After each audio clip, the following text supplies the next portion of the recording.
হায় হায় হায় কি হলো অবশেষে আইসিসির নতি স্বীকার বাংলাদেশ এবং পাকিস্তানের কাছে এতদিন যে জল ঘোলা করলো আইসিসি দেখেন আজ তারা নিরুপায় হয়ে বাংলাদেশের কাছে যখন পাকিস্তান বাংলাদেশ ইস্যুতে ভারতের সাথে খেলতে রাজি হয়নি তখন তারা বাংলাদেশের কাছেই ধর্ণা দিল। অনেকটা পা ধরার মতো অবস্থা আইসিসির।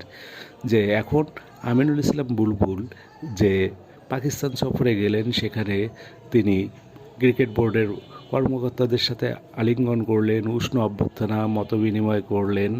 এটা অনেকটা আইসিসির পা ধরার কারণেই।